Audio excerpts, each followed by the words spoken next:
Leur bilan et leur répétition, les massacres de Beni méritent la même attention qu'Ebola. Mémorandum adressé à la communauté internationale et aux autorités congolaises. À la lucha.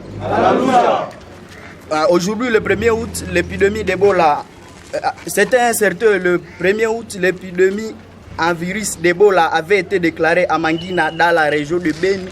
Une année après, l'épidémie a fait autour de 1800 morts et s'est répandue au-delà de ce foyer d'origine situé dans la région de Beni en allant jusqu'à dépasser les frontières nationales.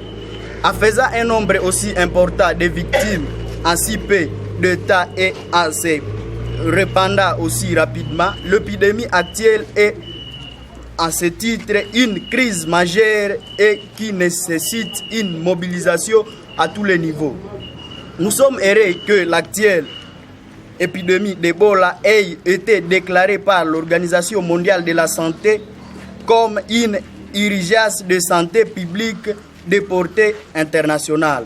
Nous sommes aussi heureux de la mobilisation conséquente manifestée par différents acteurs nationaux et internationaux en appui de l'équipe locale de la riposte en vue de finir en bout de cette terrible épidémie.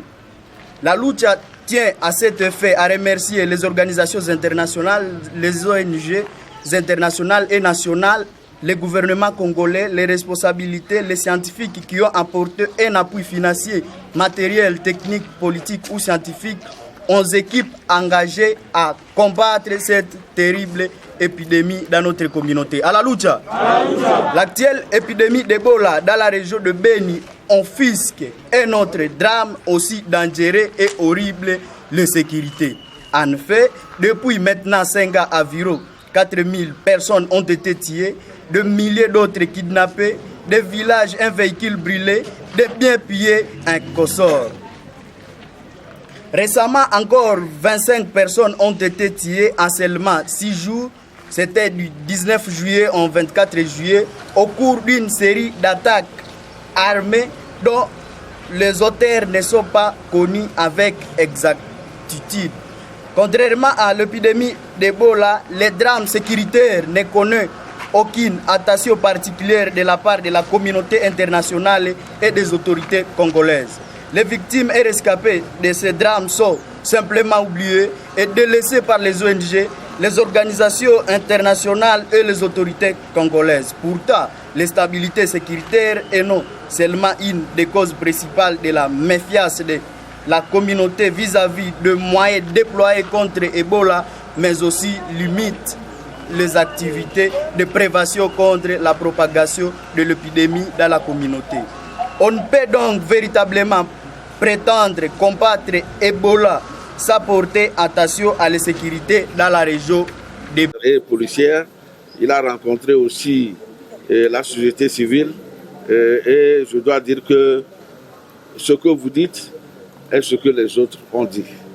Et il a répondu qu'il a bien compris les préoccupations.